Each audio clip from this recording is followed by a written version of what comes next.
Hey, hey. Sort of getting geared up here.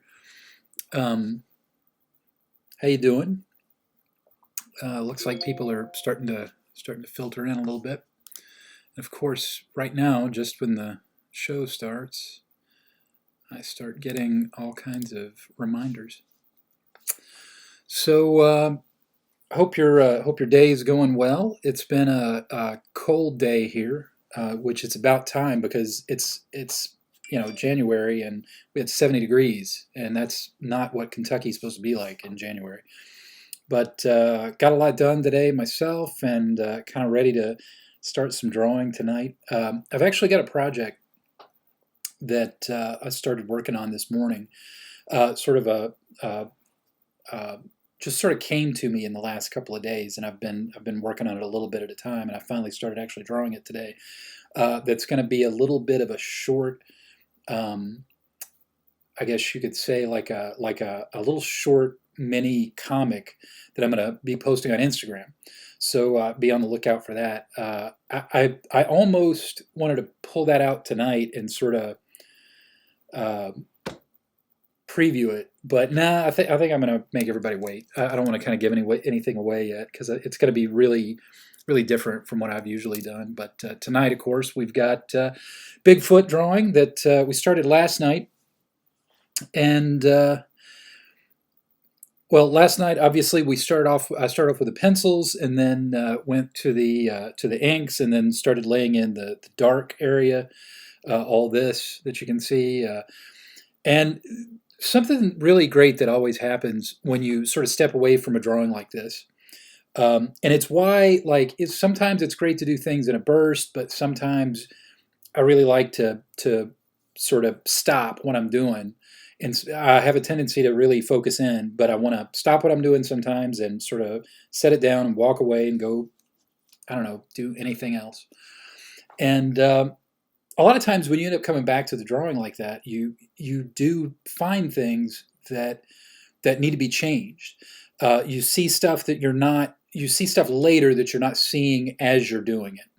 And this is a perfect example. I started noticing I really don't like the way this leg is. Like it's almost there, but it's a little tubey right now. It sort of feels like there's no, getting a sense of the muscle mass and everything. And there's a few different things that sort of, because I wanted it to be extreme, and it is extreme. But I think what happened here is your brain is seeing the fur on his shoulders and on his arms and on his back leg, and the fur that's on the front leg here all seems to be about the same texture, and that means it's sort of messing up the perspective.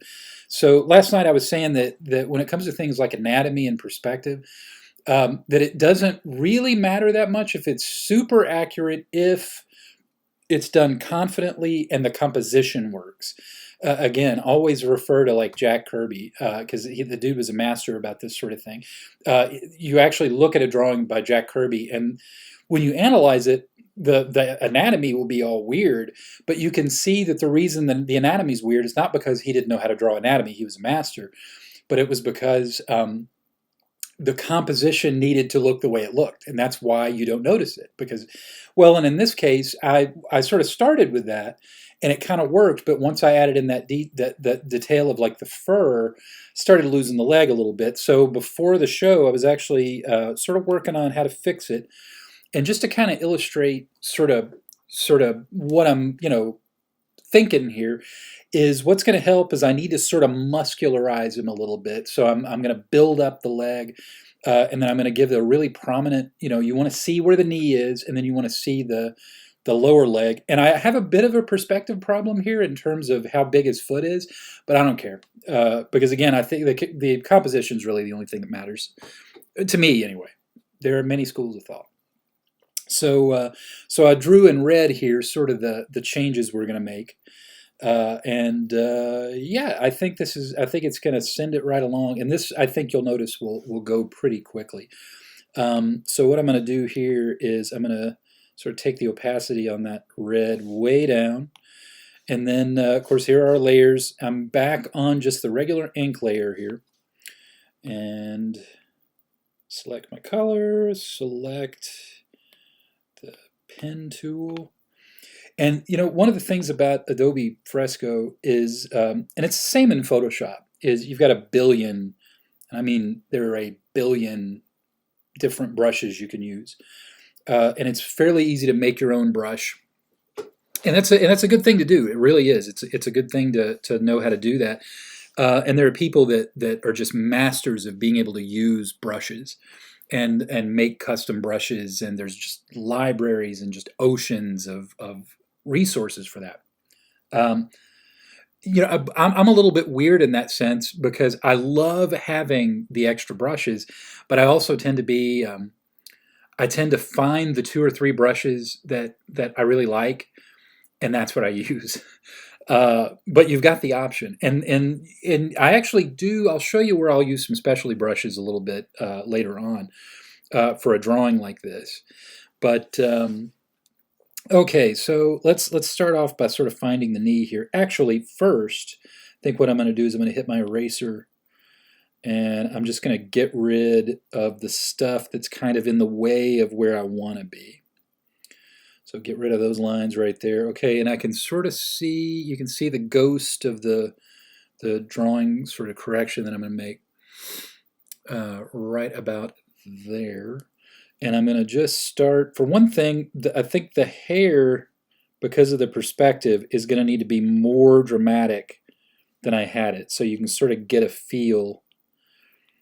See what I'm saying? Like if you compare the fur down here to the fur up there, it's going to be much sort of heavier and heavier and just kind of more. And that's gonna be one sort of visual cue that your brain is looking for to see, to sort of figure out where things are in space here. All right, and now the other thing is, and this just comes down to anatomy, and I'm just, there's just no two ways about it. I am not great at anatomy. I've been lazy about figuring out anatomy my whole life when it comes to comics. I'm in decent company. I'm looking at you, Rob Liefeld, with your ankles. He's awesome, by the way. Rob Liefeld is the best, but it is kind of it is a little bit of a sort of an understood thing that he tends to hide feet sometimes. I think he's even made fun of himself a little bit for that. But here's a question that you sort of run into when you're doing a drawing like this. It's like, okay, I'm looking at his knee there. Now, obviously, I've over-exaggerated it.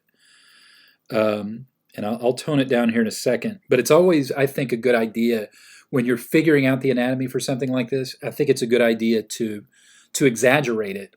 You know, really sort of blow it out there and exaggerate it and make it too extreme as far as the anatomy goes, because you can always pull it back. And it'll help you see it better. And then, when you sort of zoom away, and like I'm looking on my monitor here, and I can see this as sort of a thumbnail. From here, the composition's looking more. It's looking, his sort of shape is looking more right. But here's the issue: is in order to show that knee, how's the hair? How's all that Bigfoot fur going to sort of move around the knee? So I think it's partially going to be shading, because see, I don't want to have too much fur coming off of it. I'm sort of imagining like the fur sort of draping down over that shape of the knee, and I think it's also going to be. I'm going to give a little bit more character to the fur that's under the leg right there. So, but yeah, I'm kind of digging this. Now, this is rougher than I usually do.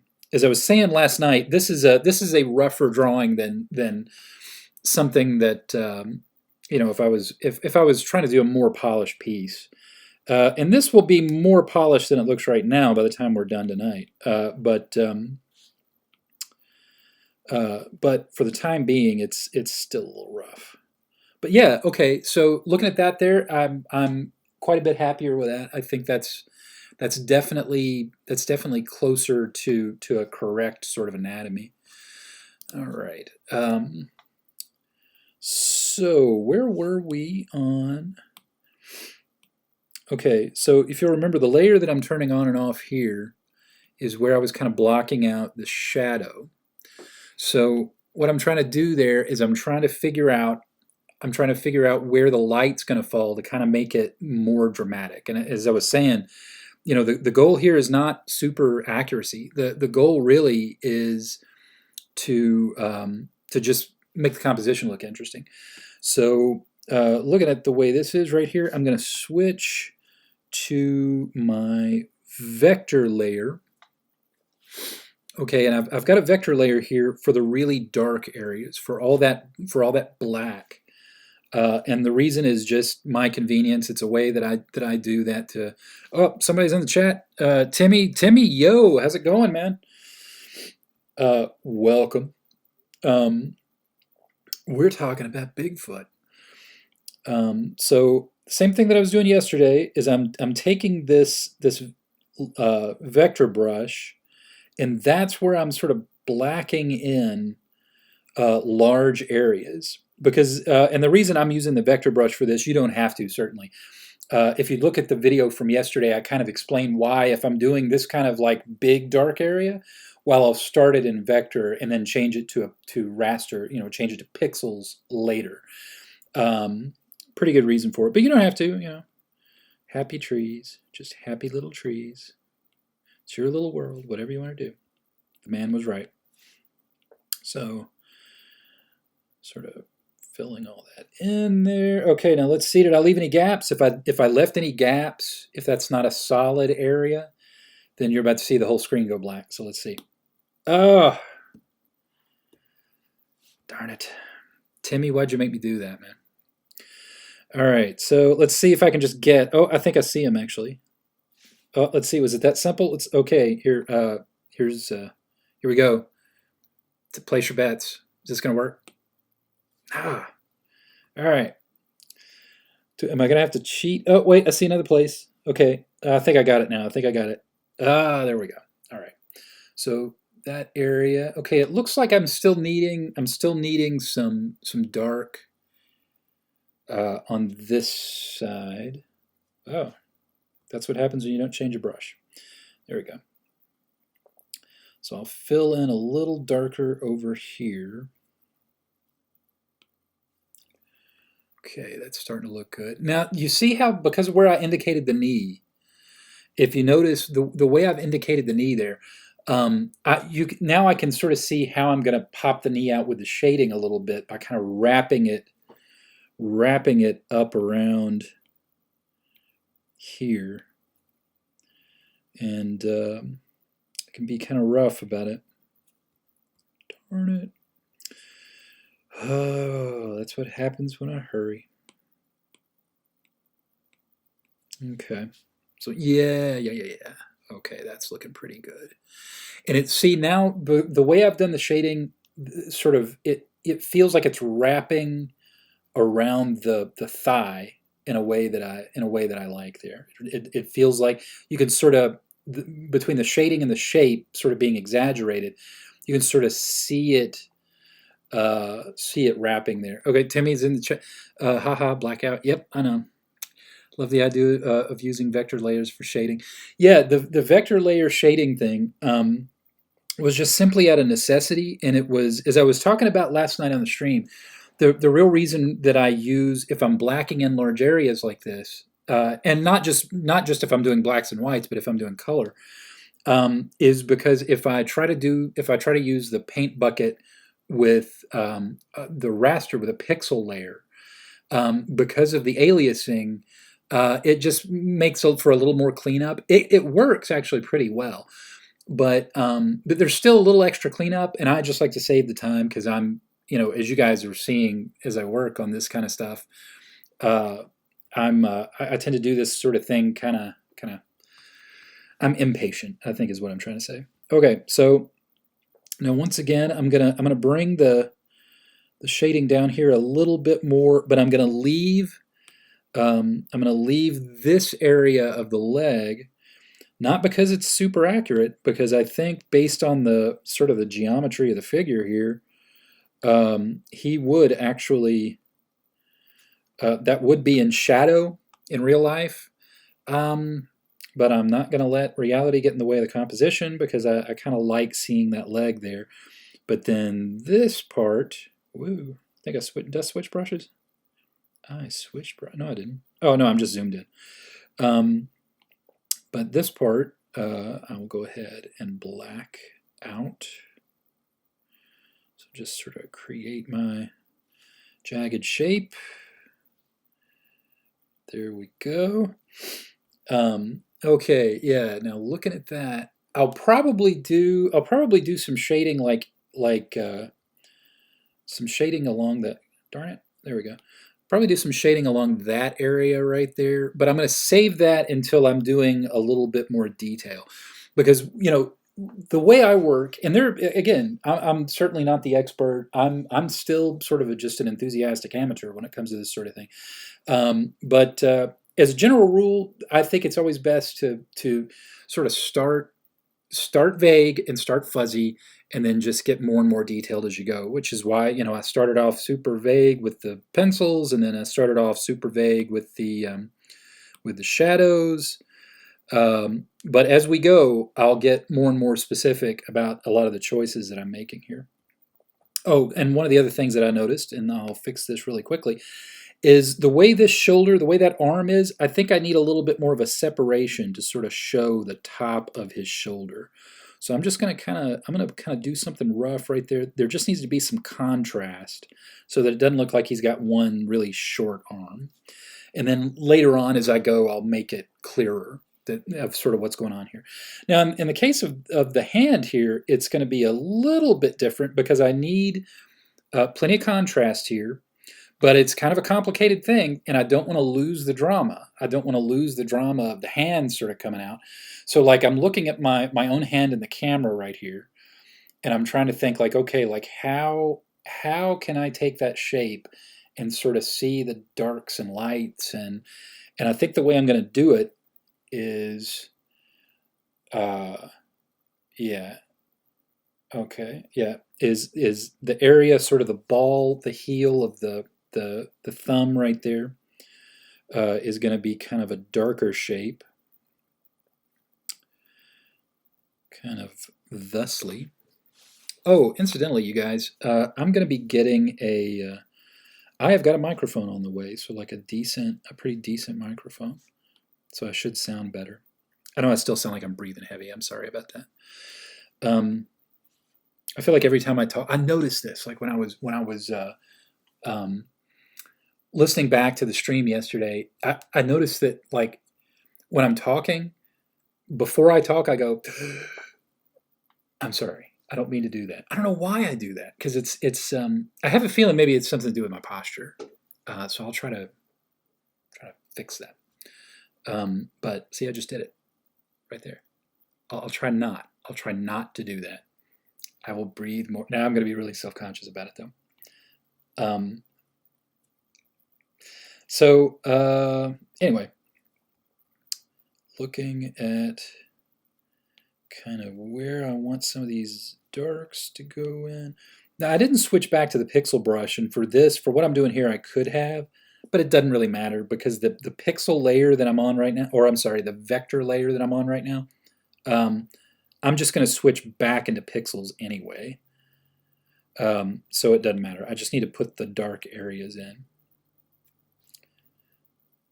There are people that when they do this, this kind of art, are way more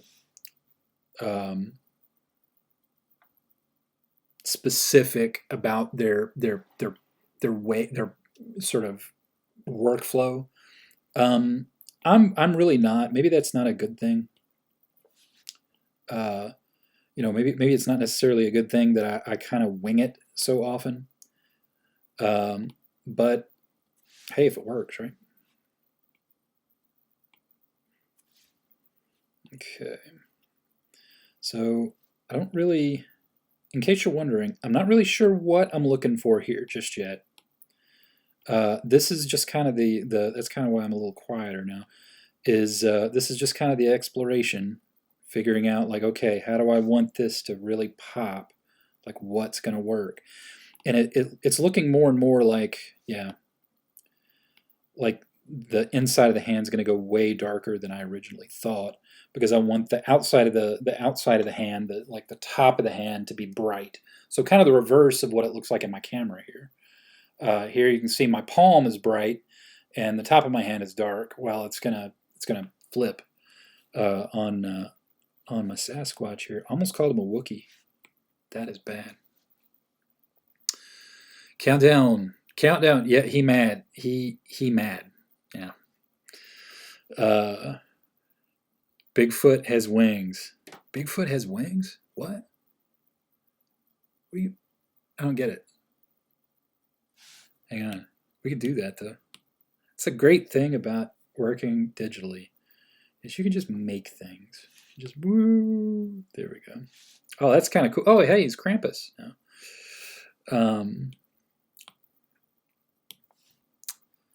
So, all right.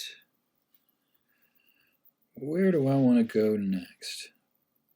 All right. Oh, okay. So one of the other things I'm going to do over here is I need to give this hand some love. So still on the vector layer.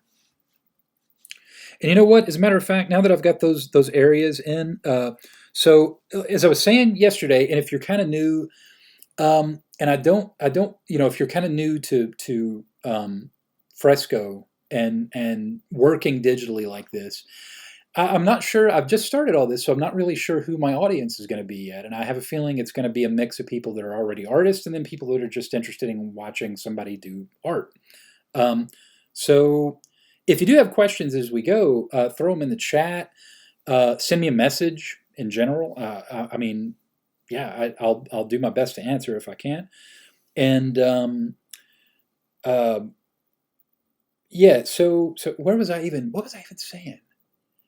I looked at the chat and I completely fuzzed out. Anyway, I need to give this hand some love right here. So what I'm going to do is the vector layer with all these dark areas that I put in.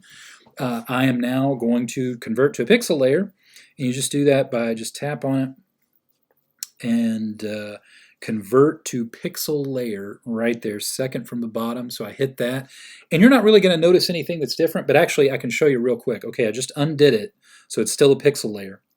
All right, so if I zoom in here, so you can see the black line, and it's, as I was saying yesterday, the reason there's a black line, there's a hard edge there, and you're not seeing any pixels. See, on the other layers that are not vector layers, you can see those blocks. Those blocks are the pixels.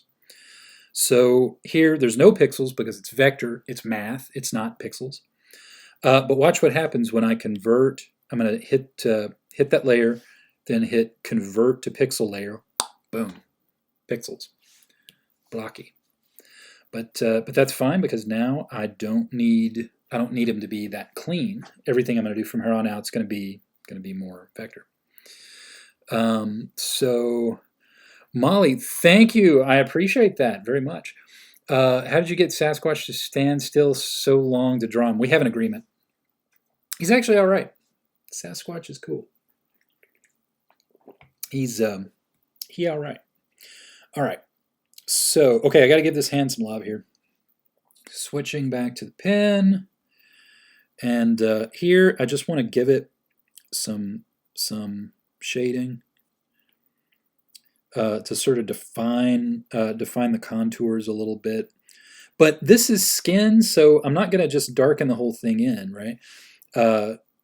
Skin has sort of a shine to it. You can see I've got the lights set up really harsh in here, but you can see when I turn my face, the sort of specular light, the shine, the reflected surface. And I can sort of imagine Bigfoot's hand is a little bit like a gorilla's, which is kind of a shiny black. It's a really deep black skin, and it's kind of smooth. It's really so it has a real specular sort of effect to it, kind of leathery, really. Well, I mean, leather, Okay, so I think, all right, okay, we're sitting here and I'm drawing Bigfoot, and I have almost completely ignored his feet. I'm not used to talking while I do this, and honestly, that's totally the difference. Is I'm so accustomed to just kind of, when you do this sort of thing, you just kind of go into your own world. And uh, yeah, and I remember thinking when I was first putting together the idea of how I was going to live stream this sort of thing and how I wanted it to work. Um, One of the things I remember thinking is like, wow, I'm a talker, so I'm going to get really wrapped up in talking, and there's going to be things in the drawing that I would not normally miss that I'm going to miss. So here's a good example: is I was already ready to sort of jump to the next level with the drawing, and I have ignored the feet. Entirely rookie mistake here. So some choices I'm going to have to make with the feet here. So for one thing, let me just sort of I'm going to kind of define his toes a little bit more. I'm not super worried about the anatomy on the back one because it's going to, as you'll see, it's going to kind of go away a little bit in the shading. I want to give a little bit of, I think he is not going to have significantly well cared for in the pedicure department. So I'm kind of going to rough that in a little bit there. Okay, now because we're so close up on the foot here, I gotta treat the anatomy a little bit better by giving it a little bit more detail, because you're going to notice things like the knuckles of the toes need to be defined a little bit more. They need to kind of pop out a little bit more somehow. So I'm just going to kind of do that. I'm just going to kind of go in here and put little knobs on top of them, sort of little buttony shapes to kind of indicate that they've got some shape there. And then also like the side of the big toe coming out right there. I imagine he does a decent amount of walking, being Bigfoot. And so he's going to have very, very sort of strong shapes in his feet. All right. Not bad so far. Okay, but well, I've sort of got the anatomy down now, but now what's the shading going to look like? Because it's, again, just like the hands, it's going to be that kind of black skin. And one of the things we had talked about last night is that I'm imagining that the skin on his hands and on his feet and on his face are sort of dark black, but you don't really. I'm not going to make it like a dark black color. Instead, because I do kind of old school comic kind of art. Instead, for black skin, it's going to be sort of bluish. Because you can't do gray, and it's not right. It's not really brown. It's sort of, it's not, and that sort of indicates that it's not really sort of blue is not so, it's more otherworldly, I guess you could say. Common thing that's done in comics forever. Like for example, looking at like Batman. The old Batman comics. Now they pretty much do it. It's all black and gray. But Batman, his blue cape and blue mask and everything, was a stand-in for black. Because you can't really, if it's all black, you can't really put any detail into it. So, same thing with skin. All right. So, okay, I think we're looking all right here. So to give him some shading on the skin here, what I'm doing is I'm kind of shading the sides of the toes first. And as I do this, if you're wondering, I don't have a plan in mind. I don't know exactly what I'm looking for.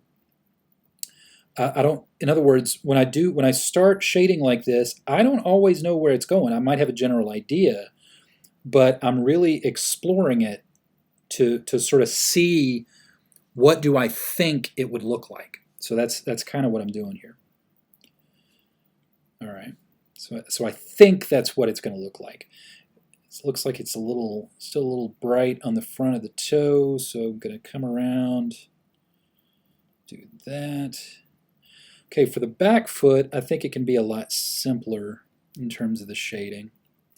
And I'm really just sort of doing these intermittent lines because it's easy when you sort of back away from it like that to imagine the sort of bones and ligaments in the back of you can sort of see as you're moving around there. So I kind of wanted to give that kind of impression to the back foot. And while I'm looking at it, okay, let's take a look at this leg. Now the leg on the back leg right there still seems a little insubstantial. I don't want to darken it in like the rest of it because then I'm going to lose sort of the sense of dimension, right? So what I want to do is with that leg, I'm gonna start adding some dark to the bottom of it. Now there, it's a little strange because I feel like I'm still trying to find the shape.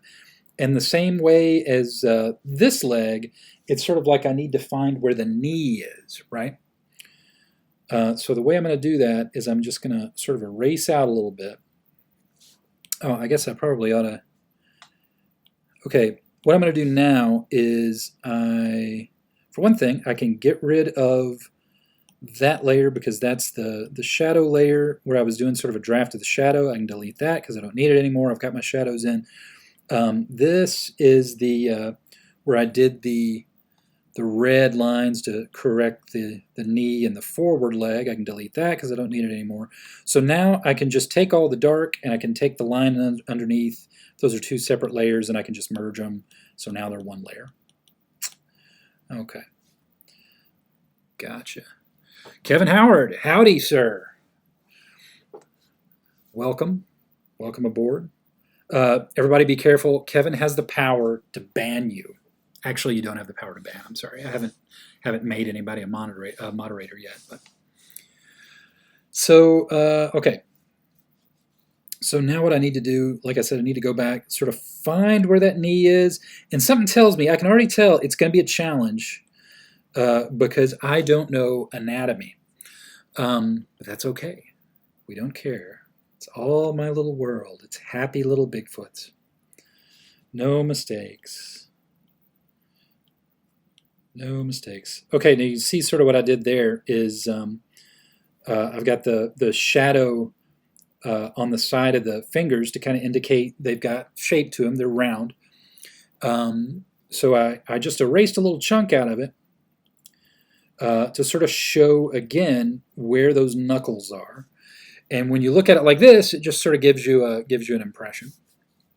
And all I really want is an impression. Okay, so I'm pretty happy with where everything is now. And I think that, in case you wonder, I'm not staring at you gazing off into space. I'm looking at the preview of this video on the stream video because it's, as I was saying last night, it's good to look at that little it's like a little thumbnail for me, so I can sort of see the shape and see what's sort of missing. Kevin, haha, I will ban any and all tomfoolery. Also, feel free to ban any shenanigans. Feel free to ban any brouhaha. All of those sort of things are your responsibility. All right. So, but I can tell that back leg is going to be kind of an issue. Looking at that, looking at my little thumbnail here on the monitor. Yeah, but I think we're good to start doing the fun stuff now. So from here on out, it's going to be hard for me to kind of explain because I've built the structure of the drawing that I want, and the composition kind of looks about right, and this kind of feels Bigfooty to me. And it looks like if I back away from it, that's a cool image. And that's one of the things that I try to do to make sure that I'm happy with the composition is what I'm doing is I'm shrinking it way down. And if it still looks like Bigfoot and the pose still works, then it's probably going to be okay. But from here on out, doing this sort of drawing, I will ban the use of the word shenanigans. I ban thee. I ban thee, sir.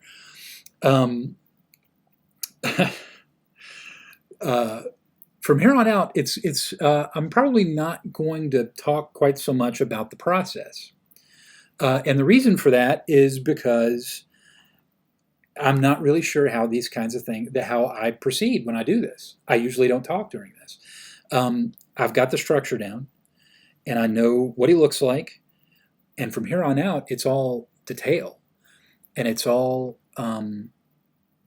lots of little lines and sort of exploring as I go. And you've watched Bob Ross, right? I mean, and obviously Bob Ross was a better artist than I could ever hope to be in 1,000 years. But you'll notice when he talks on the show and he's just like, happy little trees, maybe a little thing over here. It's kind of like that. I mean, there's not really, not a lot of commentary about, why did you make that mark and why did you make this mark? But I'll try as I go along to, if there's anything significant that I think, bears pointing out, then I will definitely pipe in. But otherwise, I'm probably just going to start talking, not a little bit less about the drawing and just a little bit more about whatever. So how you doing? And this is where usually, like, I'm the goal for the channel, the goal for doing these live streams is going to be to not just have it me sitting in here, sort of this is how you draw, but I'm really looking forward to getting some of my buddies on, and talking about stuff and things, and just generally having a conversation, because that's the part of doing this kind of work that I almost need. Usually when I'm working, I've got a playlist going, and and my musical tastes are all over the board. It just depends. Sometimes I listen to 70s hard rock. I've got tons of just synthwave, sort of 80s, music. Sometimes I just listen to the old 80s music. Sometimes I listen to 90s music. Sometimes I listen to 90s alternative, sort of indie stuff. I've been on a Toad the Wet Sprocket kick lately. But unfortunately, I can't really crank on some music now, because YouTube will smack me with a hammer. That actually happened. I mean, it wasn't that big of a deal. They were like, hey, you played music and somebody didn't like that. So, yeah. Hence, I'll be having conversation. As a matter of fact, whoever's in the chat, you guys have got my Skype. Shoot me a Skype call. We'll see if we can make it work. I may need to pop some headphones on, but or not. That's fine. No pressure. We're definitely going to make it more of a regular thing, though. I'm going to figure out. I've been talking. There's a few people. Kevin, you're one of them. Timmy, obviously, you guys are always welcome to join the show and kind of chat. Countdown, Greg, I know who you are. You're always welcome to call in and chat, and we can discuss life, the universe, and everything as I draw.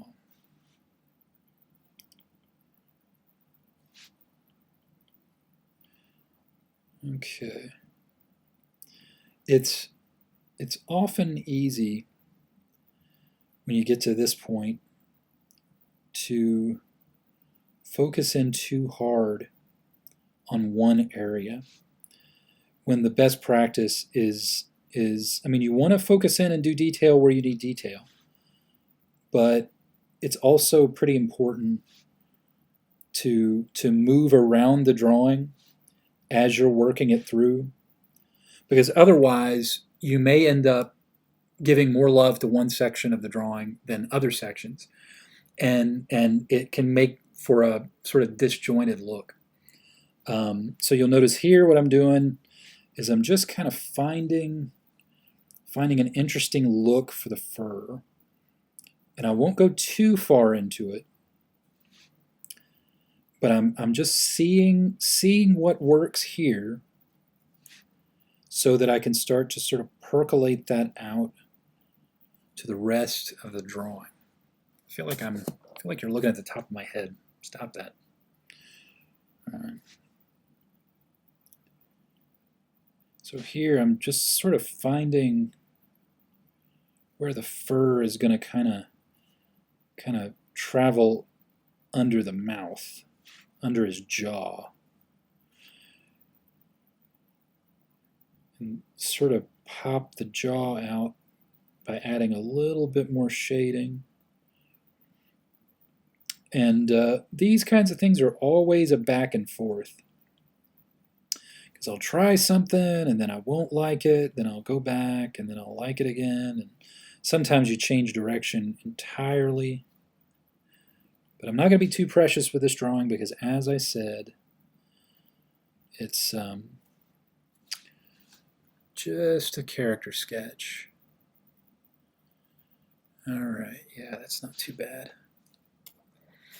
I can tell you guys one thing. It's going to be interesting once I get, I've got a mic coming in that should get here tomorrow. And it's a mic on a, arm. And it's got the pop filter. But what's going to be interesting is I have this camera right here, which is very close to my head. Right there. See, that's the camera. So I've got that camera right next to my head, and then I'm going to have to mount the microphone about right here where my hand is. So it's going to be right next to the camera. It's going to be interesting. We'll see how it works. Again, I have no idea what I'm doing. So anybody that's in the chat right now, give me a topic for these kinds of live streams, like when we're not talking about the art specifically. What sort of stuff would you expect us to talk about? And there's a delay, so you'll notice I'll have to wait like 30 seconds or something for you to even hear this and respond to it. Okay, yeah, that's looking pretty cool. All right, so let's see. So now that I've got that there, I'll tell you what I want to focus on because I think it's going to be important. Is I'm going to try to get it so I can see both the head and that leg at the same time, because I kind of like the way that looks, and I want to repeat it down here. But remember, it's got to be larger because it's closer to us, so it needs to have sort of a different texture. The hair needs to be a larger sort of texture of hair. Hey Timmy, you do a lot of cool drawings like this on Insta. How long does a drawing like this take if I'm not gabbing about it? It depends. And that's a terrible answer. I know. I'm trying to think about it. You know how it is when you do something like this. So often, if you're not having to explain it, you so rarely think about things like, how long did this take, or what did it. But a drawing like this, I could probably work up to a pretty decent, like a poster-ready illustration, I would say, in probably an hour. But that's not a hard and fast rule. Because sometimes you run into challenges. Sometimes you get really far into something like this, and you just can't. Uh-oh! I think we got our first call. Here we go. Hang on. Domino's Pizza. Yo, dude. Hey, what's up? Hey, I think if you'll hang on just a second, I have got to. I'm going to mute you for just a second because I've got to put some headphones on, because otherwise you're going to get feedback. Cool. Headphones. These are the worst headphones too. So I already figured out, just as I did this, I realized that I'm going to take a second here to, I got to plug it in the back. Do I have a free USB port? Oh no. All right, here we go. There we go. All right. And the thing is the mic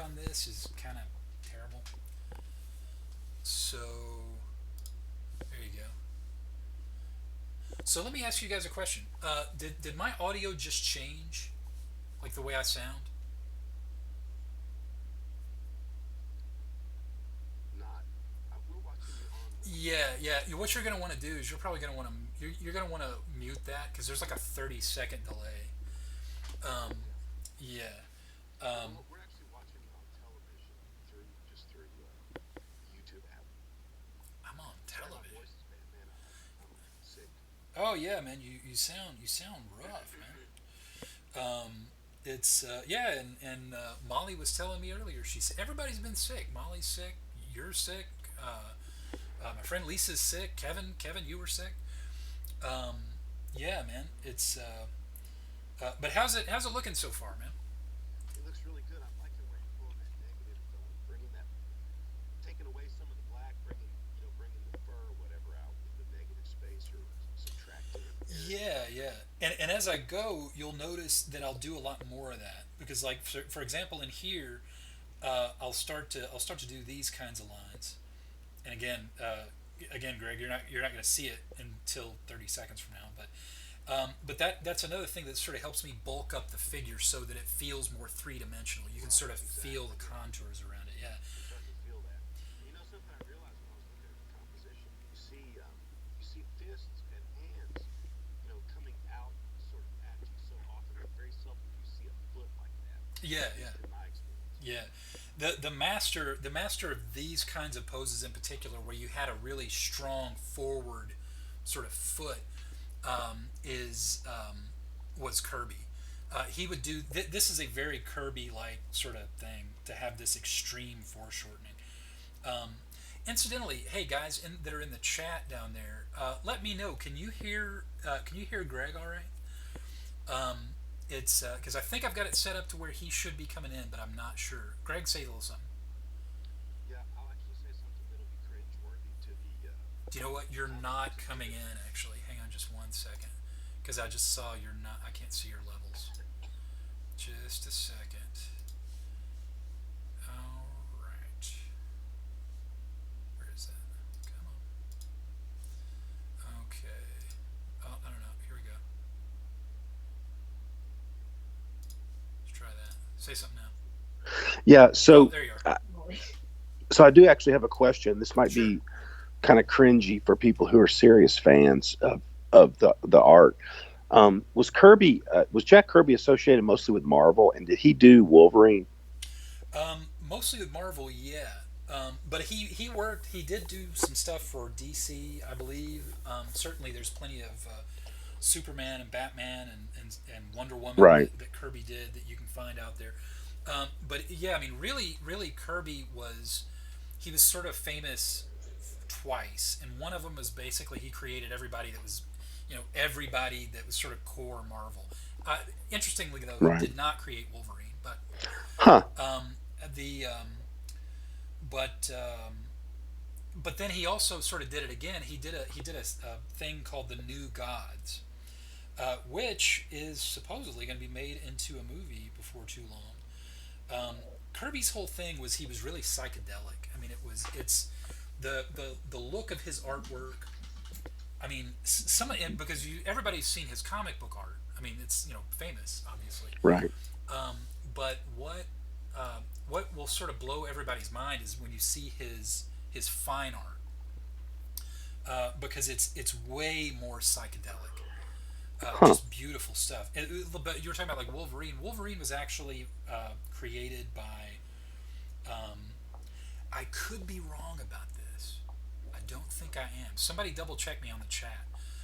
But I'm pretty sure Wolverine. He was created at the same time that all the quote unquote new X Men were. So the new X Men are it was Wolverine, Colossus, Storm, Banshee, Sunfire, and Nightcrawler. And they were all created at the same time because they all came into the book at the same time. Um, and I'm pretty sure I know that he was designed. Wolverine was and this would have been the 70s, and I know he was designed by Dave Cockrum, who was an amazing artist. He was artist on X Men through the 70s and just fantastic. He's almost a little forgotten, unfortunately, today by sort of more casual. Um, but he was awesome. Huge influence on me.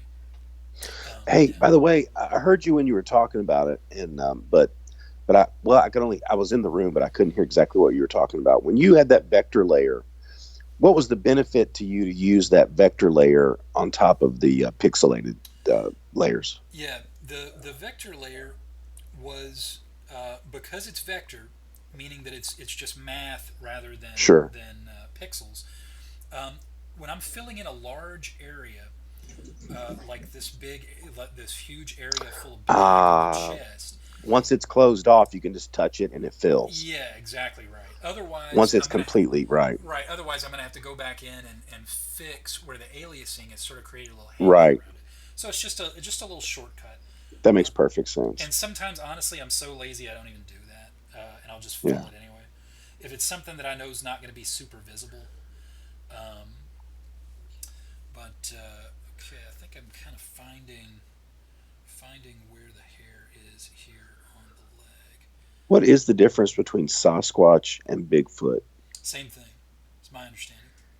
Yeah, that was all. I always thought it was interchangeable. Yeah, yeah, Sasquatch. Now I think you might start a fight over with some people on whether or not Bigfoot and Yeti are the same thing. That's more like a snow creature, like a white, Right. Yeah, that's a Yeti. like a. That's a Himalayan. Hmm. Yeah. Right. Um, and Same genus, different species, maybe. something like that.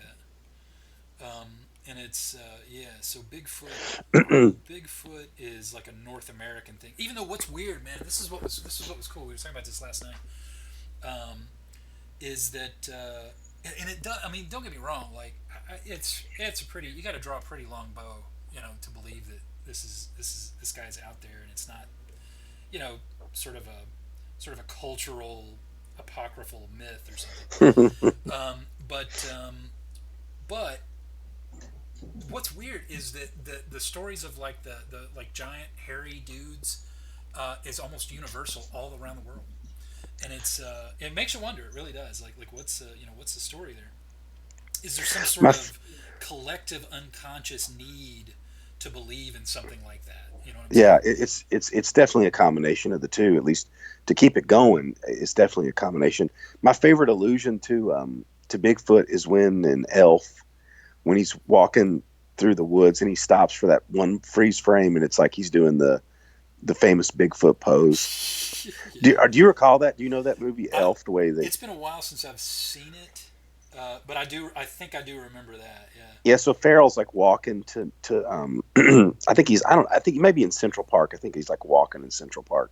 And for just one moment he freezes and like they might have even digitally manipulated the image to make his arms look longer or something. But anyway, he's like standing for a split second in the famous pose. Yeah. Do you remember like 6 or 8, maybe 10 years ago, some guys in Chattanooga putting some fur in like a cooler and saying they had killed Bigfoot, Yeah, I do and it like remember made it that. it made it onto big time, like it got really viral, and it Yeah. was just and then once you saw it, it was like almost the beginning of clickbait, where the story was so like, what, they killed Bigfoot, they got big, and then and then when you look in then there's this photo of these guys and they got like some fur or something like in the back of a pickup truck, and they made it onto like national news, man. It was unbelievable. I guess we were, and it's hard to believe, but I guess we were a little bit more gullible back then. People were just they didn't have It was quite like so much North Georgia, savvy. or yeah, it was like North Georgia or Chattanooga. But anyway, it was pretty funny. I do vaguely recall that. I'm trying to remember. It seems like there was a name, like it was, because what do they call it? They call it squatching. Like Huh. looking, when you look for Bigfoot, you're squatching. Somebody Well, says that. I can't I think of did. who. That's new to me. Yeah, we're gonna Yeah, I'm Google loving how this squatching. this white brings the detail out, man. Are you like erasing? Or are you adding white? I'm erasing. There you go. And yeah, so and it's not just a, like, okay, like here I'm not super happy with with this in the middle, but I'll come back to it. But you'll notice what I'm doing here is like, in order to make it seem three-dimensional, is like I'll do a black layer that's coming out of the form, like that. But then I'll erase away on the inside here, and I know you can't see this yet because of the delay, but you'll see what I'm talking Right. about. And then I'll erase into it, and it gives it sort of a, it sort of defines the light and the shadow of a piece that's coming out. Right. So yeah, that's what that's all about. Still got to figure out. Yeah, it's interesting when Molly. We were all watching it together a while back when you first started it, or actually, we went to the original. That's when we went to part one, and we're watching some of that. Uh, And I told her, it's hard to believe the wireframes, how much detail is going to come down the road when you're first looking at the wireframe, which looks like scribbling yeah, to somebody who can't do it or whatever. Um, and it's just really cool to watch the evolution of the image. Oh, and to be clear, it really is scribbling. I mean, Well, it's sure, yeah, and the but you're roughing in the form. You still know where the form is, though, even when you're doing right, it. I mean, exactly, yeah. It's I'm just looking for, and it's almost like you need the scribbles for. It's like it builds up a visual history. hmm And the thing about having the history, having that sort of visual history, that sort of ghost of an idea, is that it will it will give me thoughts on things that I wouldn't consciously think to do. So it's sort of like, it might just look like, hey, that kind of looks like there's a clump of fur right there, because of the scribble in the background, and it just makes it a little bit more interesting. right. Um, but yeah, I can definitely tell that with doing these streams, the thing that's going to be tricky is once I get to this point on a drawing, it's definitely going to be the sort of stuff that I can't really talk through like piece by piece, because it's so much just this, just going in and finding, and you find a little area, and what I'm going to do here, and I was thinking earlier too on the various things that I do that are not, I don't know, just like even like designing a step, designing a room. If you're in a mode where you're creating and you don't usually do something like talk, it's almost like trying to ride a bicycle and juggle. It's like it really throws you off, I it think. does, yeah. It makes perfect sense when you started alluding to the fact that it was making it strange to keep sort of a stream of conscious as you were drawing. I started thinking about it, and I'm like, it makes perfect sense. Oh yeah, yeah. Well, and it always kind of, I get a question a lot of times. I go to like coffee shops quite a bit to do certain kinds of work, and it's usually this phase of the work. Um, and I've had people ask. I mean, people have asked this all the time. Like, how on earth can you work around a bunch of people? Like in a busy, loud sort of coffee shop. Right, But the truth is that it helps. It's the way I figured it out. Is it's like it helps to distract me from sort of the tedious stuff, because right, this stage of it actually can get kind of tedious, and you can imagine why. I mean, I'm just going in and making tiny little lines and little bitty changes, and then I zoom out, and how does that look? I don't like it. So in that case, like, playlists become important. I've never really met an artist that doesn't work that way. I mean, I'm sure there are, but it seems like almost everybody I know, I think, would probably be on board with what I'm saying. it's like a good natural ambient track to just kind of be around people doing their stuff, just doing normal, And well, and just the and sound. it's funny you should say that it's ambient. Is it's like, because that's exactly it. And it's not like, it doesn't necessarily have to be ambient noise. Like, it needs to be something that's interesting. Oh, here it is. Here it is. Okay, I got it. This is my theory. The kind of stuff that I tend to listen to when I'm working on something like this is I tend to listen to sort of comfort music, and that's usually going to be, depending on what I'm working on, it's going to be the kind of stuff that I listened to in my 20s. So it's going to be like 90s hmm grunge, indie. I'm listening to like things like Pearl Jam. I was saying earlier, like Toad the Wet Sprocket, that sort of thing. And the reason for that is because, now that I think about it, here's my theory: is I think that it's like my brain is just wanting to sort of uh, uh, follow something, almost like tapping your foot. Do you know what I'm saying? Right, To exactly. Yeah. distract me. Um, it's Low detail, but it's got to be. yeah, right. And And I don't know how far behind I am, but the light coming across the top of the leg is really coming through now. It's really giving it shape. oh, thanks. Yeah, I appreciate it. I'm not super happy with how the fur is falling off of it yet, but it'll get there. It'll definitely get there. And I can see that one of the sort of more interesting things about about this forward leg right here is going to be the way the fur kind of is almost a little gross, like hanging down under the leg, like the idea that he's kind of dirty. You know how like when a dog Oh is yeah, that's wet cool. and it's sort of Yeah, yeah, yeah. Almost like matted different directions. Oh yeah, yeah, that's right, going to be right. cool. Um, but yeah, Okay, so we had a joke, not I don't know what you call it, really a joke, but a reference when you were zooming in and out, and we were looking at the forward hand. uh, So what are these two references? I know you'll know one, uh, but Molly and I did two references. See if you know these. So one was, does it have large talons? that one I got. Okay, I know that. Okay, and then what about? And then Molly said it could grip it by the husk. Oh, come on. That's yeah. That's Isn't an that great? obvious one. Yeah, that's perfect. Perfect. That was Molly's Yeah. coconut. It could grip it by the husk. It doesn't. It's not a Yeah, question of where it grips it. It's a yeah, question of exactly, weight ratio. exactly. A It one was it ounce was classic. bird. Um. 6 ounce coconut. Oh wait. Okay, I just got a text from Kevin. So I've been quiet since I put on the headphones. Okay, here. All right. All right. All right. All Are right. you serious? Your Well, audio's not coming. no. You can hear me. He just says it's hard to hear me, and I know exactly why. And it's because I did not make a change. This is all going to be taken care of next time, so it's good. It's good that we do these things. So all I need to do is I'm going to change the input. The internal microphone. Okay.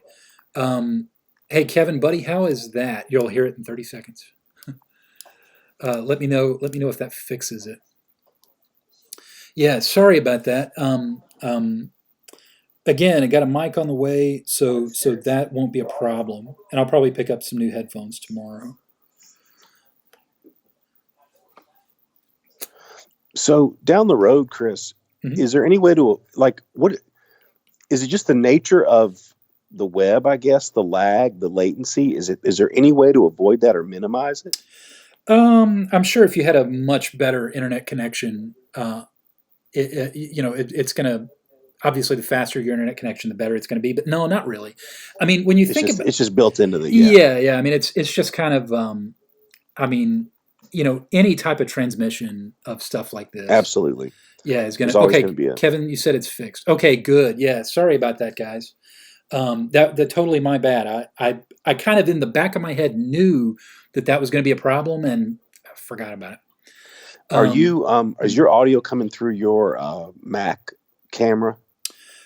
yeah, it's just coming through the inline camera, which the cameras on these iMacs are surprisingly good. Like, Yeah. or I'm sorry, the microphones I mean are surprisingly good. The camera's not bad. Yeah, but You're getting a USB condenser mic, or you can get like a lav or it's a USB condenser mic. It'll have an arm, and you'll see this oh in yeah, 30. you can have it off screen. Yeah, it's gonna be right here next to my face, Hmm. basically.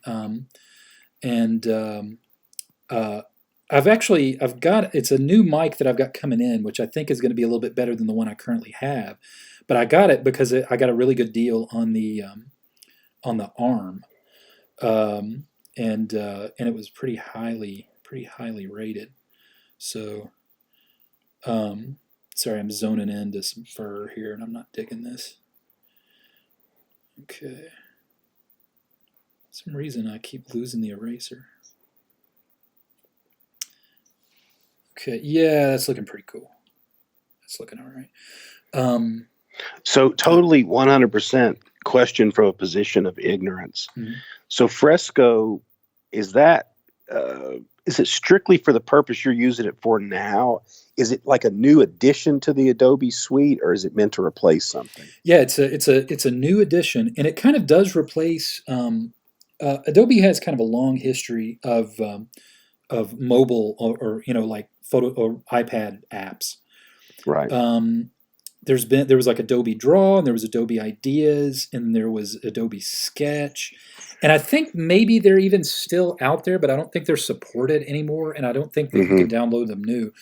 And from what I can tell, it looks like Fresco was kind of their, it was it took them a while to get here, but it was worth the wait.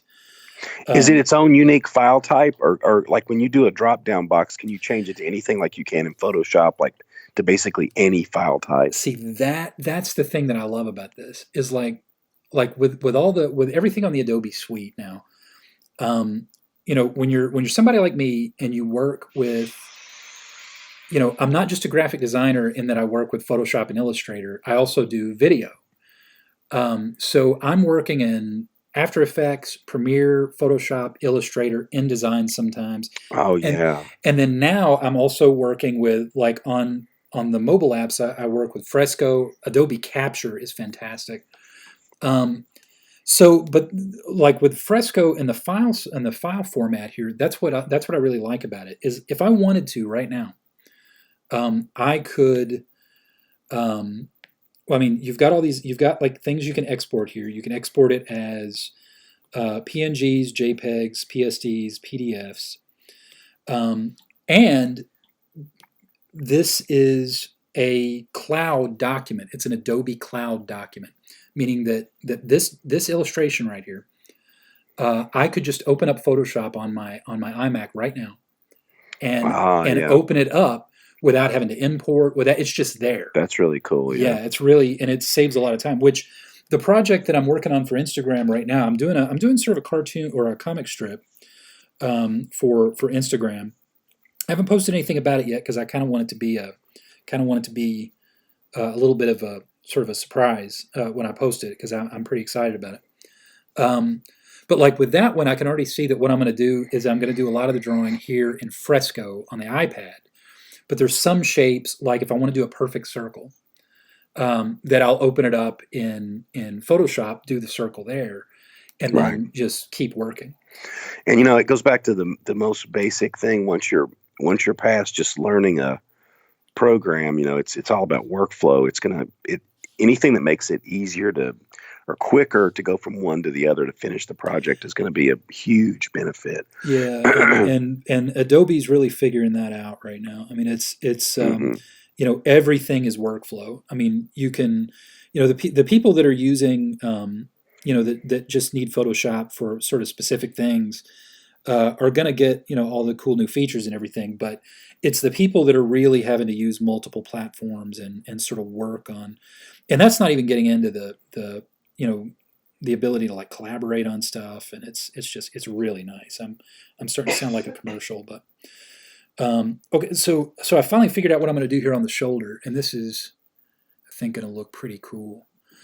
See what I'm doing is I'm sort of pulling the fur up and back Oh yeah. because it looks like that's going to be a neat way to kind of again. I'm always looking for a way to indicate motion and to sort of separate out the That's what I was about to say. Is it's really the new hair is really starting to give it some motion. yeah. I could even see it on top of the front claw.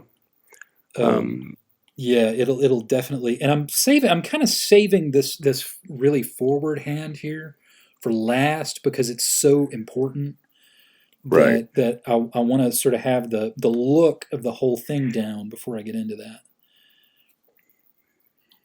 Okay. I gotta really give this arm a little bit more love here, but yeah. Yeah, it's looking pretty good. I feel like I'm losing his head a little bit here. Whoops, I just hit the camera.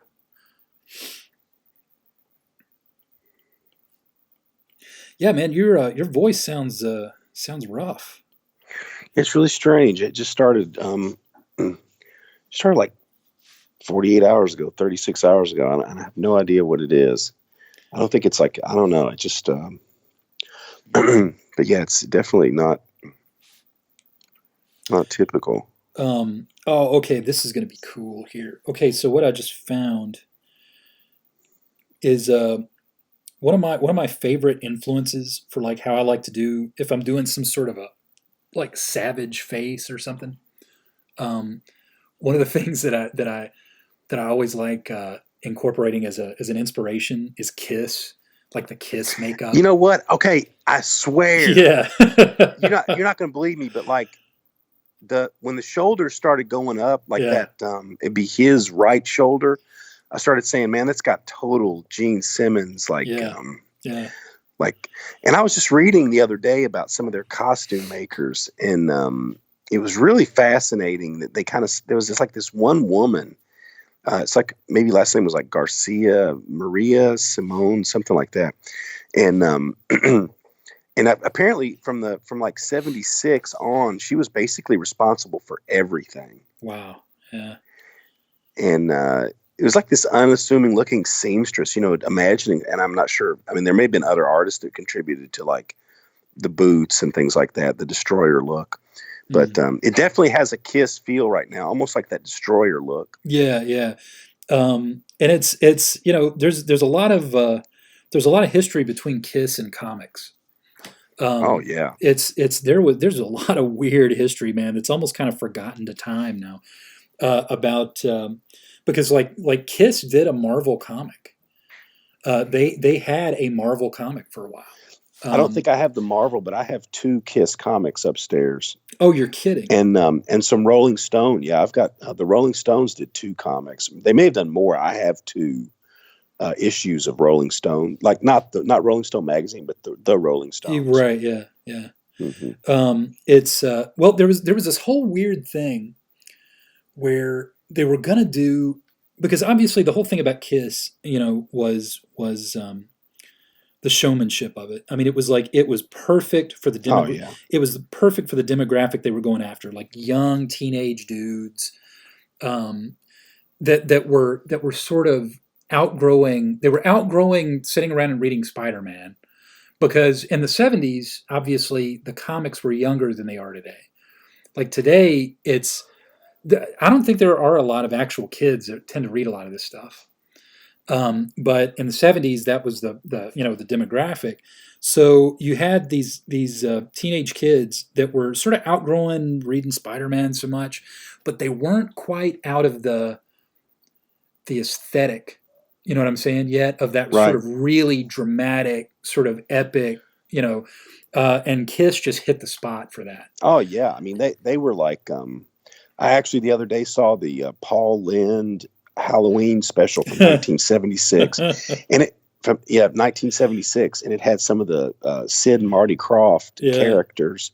And one thing I remember thinking when I was looking at that, I was like, these guys, they were doing what they were live action superheroes before Hollywood picked up on Marvel and DC. Like they were doing it before anybody. Yeah. It's Yeah. basically the exact same thing, but just in the 70s, Absolutely. ability to do a special effect or whatever. But I mean, that's exactly what they were doing basically. It's Yeah, just they, the they were coolness of and they today's pulled Marvel. it off perfectly. Like the shows, just the explosions and fire and Gene Simmons with that really demonic kind of. I mean, they just nailed it.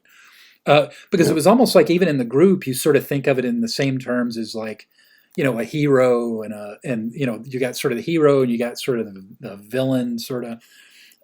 Yeah, I mean, it was so. Here's a weird story too.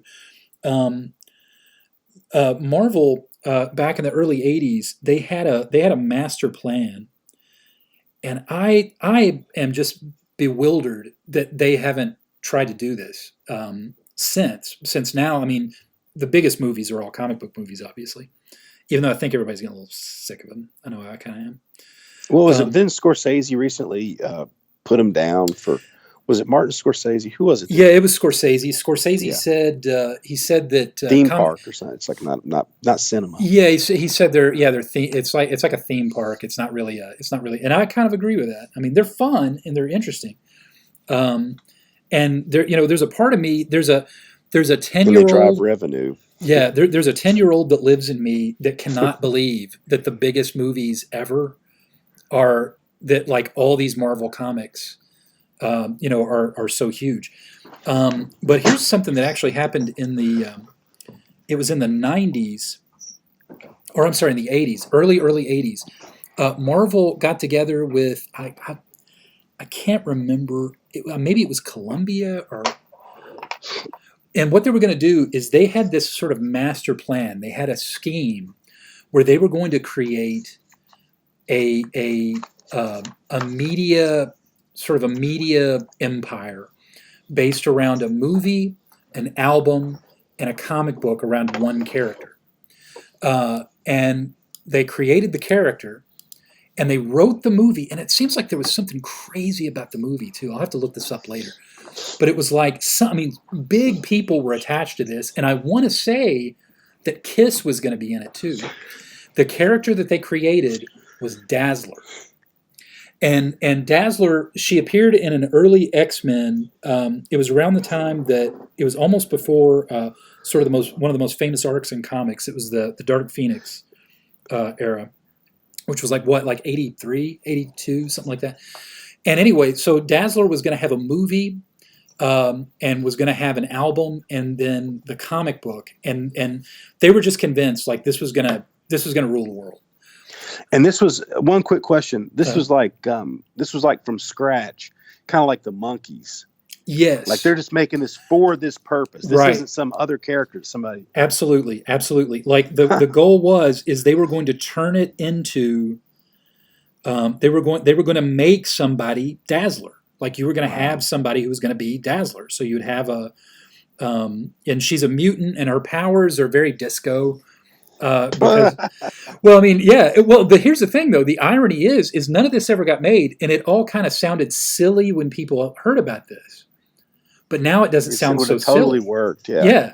It's like if they had done it correctly, it could have started sort of the big comic book thing years earlier. Here's what's funny about something like that, just in my opinion, and I'm not really that into it, but like if it didn't work, it would still work because it would just create like a cult following. Oh yeah, you know what I'm saying? Like if it wasn't commercially popular, in a way that would make it more popular with the niche. But here's the irony. Here's the irony, though, is that they assumed that it wouldn't work, but yet the character Dazzler went on to become is to this day a very popular character, and her only on-screen appearance was in the last X-Men movie they just released, which was not a good movie at all. It was really pretty terrible. But Dazzler, somebody playing Dazzler is in that movie. And as far as I was concerned, because it actually, Dazzler is a cool character. Like, I like Dazzler. The book was actually really good. And I'm telling you now, though, like, mark my words, dude. Now that Marvel has the rights to X-Men and Fantastic Four and all of those back again, and they can start doing things with them, like in movies and TV. Mark my words, Dazzler will be huge, because they will do it. They'll find somebody that'll be a perfect Dazzler. They'll do something. There's just no way that they're not thinking in those terms, because it'll be epic, and they'll do something. They'll really update her, and she'll be kind of edgy and. There's very little of those movies that I get all that excited about anymore. Not, just because it's sort of like, okay, well, we've kind of, once you've made a movie like Infinity War, where do you go? You know what I'm saying? I mean, that's as big as it can get. So yeah, I mean, it's coming though. I'll tell you, there actually is a comic book movie that I'm really excited about now, and a lot of people are, because everybody thought they were going to shelve it. There's a movie coming out called The New Mutants, and The New Mutants was it was basically like the junior X-Men. This was that started in the early '80s, and it was a fantastic book. It has a very different tone from X-Men. It's a little bit darker and a little bit weirder, and about 2 years ago or something, it feels like it was forever ago, they came out with a trailer for a New Mutants movie that's like a horror movie. And instantly everybody was very interested, because it was totally different from the X-Men, but apparently it's connected to the X-Men movies. But the thing that got me, dude, is you got to understand, like when I was like 12, 13, this was by far my favorite book. Yeah. And these characters were awesome. And I never thought in my life I was going to see some of these characters on the screen. And they just released a new trailer like last week. I am 100% in. I don't get very excited about much these days, but that trailer was awesome, and I can't wait to see. I cannot wait to see. I think I saw it. It had like a real dark look, almost like an asylum or something, like a haunted asylum. Yeah. That's it. Yeah. Hey man, I gotta tell you, Eastern Time's catching up with me. I'm gonna have to head. Oh, hey, no problem, man. I appreciate you calling in, and hey, I hope you feel better, dude. Yeah, I appreciate it, man. It's been fun watching. I'm gonna watch the rest of it tomorrow. All right, thanks, man. Take it easy. See you, dude. Have a good one. See you. All right. Sorry about the audio there, guys. It's I did not. Yeah, I did not realize. So let's see. I don't even know where am I on time. An hour and 20 minutes. Holy cow! It goes fast. Those of you that have stuck around for the live stream, thanks. I appreciate it. And I think what this has told me is now really getting into more of a heavy illustration like this. I definitely see the value of having somebody to talk to, because just sitting here and drawing, it's going to be pretty hard to, pretty difficult to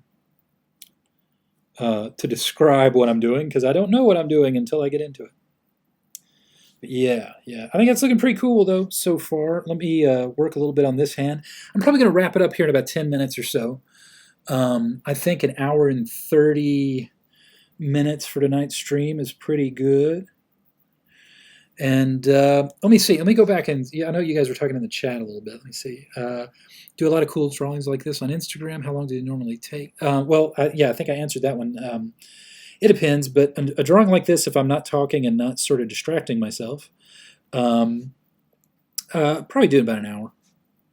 And this one is a little rougher than I normally would like, and I'm going to sort of leave this one a little bit rougher than I normally would. You'll notice what I'm doing here is because this is close, because that fist, that claw is closer to one of the sort of tricks to sort of indicate that it's a little closer is I want to make it a little bit more substantial. So I'm thickening up the lines just around the hand so that it just kind of feels like it's coming at you like that. And I'll do the same, do the same thing down here with Bigfoot. Just thicken it up a little bit just to kind of indicate where it's going. Where was I? Okay. No, it takes you longer if you have some busy backgrounds. Oh my gosh, yes, it takes longer if you got busy backgrounds. I would pay somebody to do backgrounds. I would love to sort of lie and say, no, they're fun sometimes. Never fun. Well, I take that back. They can be fun. Actually, the one that I'm working on right now for Instagram, the sort of strip that I'm working on for Instagram, is actually kind of fun. The background, because I'm doing something really weird. So that's pretty cool. So, okay, I think I see an opportunity to clarify some stuff here. What I'm going to do is I'm going to bring the highlight up the side of the body a little bit. Sort of bring the lighter areas up. And what that's sort of showing me is it's making this area around the torso a little more round to my eye. So yeah, that looks about right.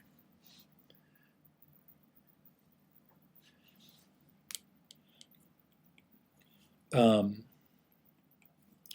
yeah, the Dazzler movie, I remember reading I don't know if the script ever leaked, maybe it did, but definitely the like a synopsis of it leaked, and all I remember is it was nuts, and there were famous people attached to it.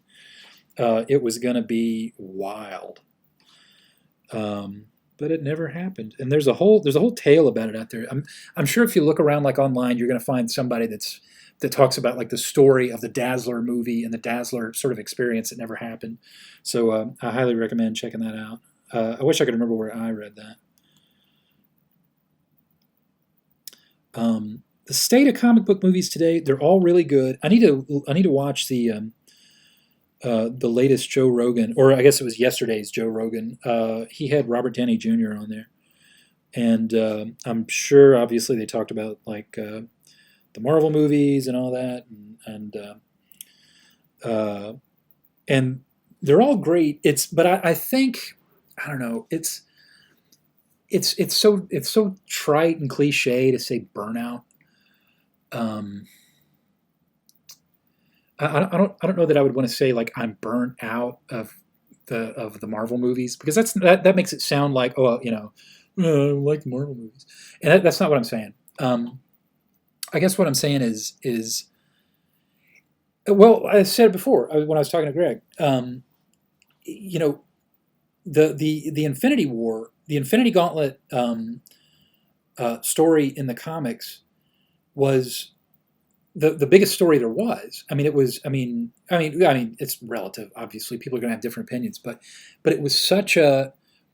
I mean, it's the whole universe that's involved, and it's hard to imagine. Like you sort of want these movies to up the stakes as they go from phase to phase, and I just don't. How do you up the stakes from the Infinity War? Um, I don't know. So I think it's kind of it's like I'm interested, but I'm not quite like I'll see these movies, but I'm not quite as like on the edge of my seat as I was sort of in the all the movies that have come out before. Um, Black Widow trailer looks pretty cool, and I kind of like that it feels like a smaller movie. I mean, of course, that's relative. It's obviously not a small movie, but it's not universe-ending stakes. Um, I think they're a little late on that as far as getting that movie out there. I mean, I'm sure there's a lot of like details that have to go into like what is released when, and there's a strategy to it and all that. Um, but it feels like it's a little bit on the late side, but maybe not. Maybe not because what they're trying to do, I guarantee you, is uh, there's like a second Black Widow in the movie, and I don't I don't I don't think it takes a brain scientist, a brain surgeon. I don't think it takes a brain surgeon to figure out that she's probably going to be joining the MCU as the new Black Widow. Um, but yeah, I mean the trailer looks pretty good. If you have not seen the the trailer for New Mutants, highly recommend it. Really got to go watch that one. Okay, so I think I'm kind of reaching an end point here. Now the drawing's not quite done, and I'm gonna finish it out, and I don't think I'll color it up though. Maybe I'll leave the color and do the color in an entirely separate stream. But I'm gonna finish out the drawing. Probably do it tomorrow. Kind of tired. It's getting a little late. But I think for what we've done here, I think I'm in a good place. Now this is always kind of one of the more my hands cramping up. There's weird things that happen when you draw a lot. One of them is that if I'm doing this for a long time, and just like a long time, I mean, and you do it all day long, like your tendons start to get stiff, and you really got to sort of stop and exercise it a little bit because yeah. Um, but then the other thing that happens is this finger where the pencil rests against the middle finger. I have a permanent like indent, sort of like indentation. I have a permanent indentation right there on that knuckle from a lifetime of keeping my pencil on there. Kevin, was that a pop? Yes. Okay, listen. Yeah, that's a pop. Um, but yeah, I think we're in a good place on the drawing now. I think it's looking good. It's looking like let me blow it up here. It's looking Yeah, that's looking pretty good to me. I think we've almost got a thing. So I'm gonna finish up. I don't need these anymore, do I?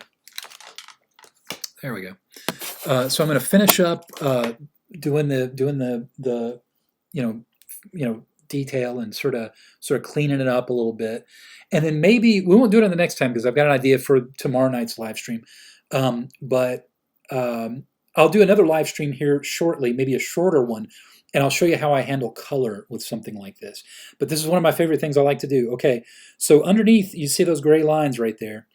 You see the gray lines right here are the where the pencils are still showing through.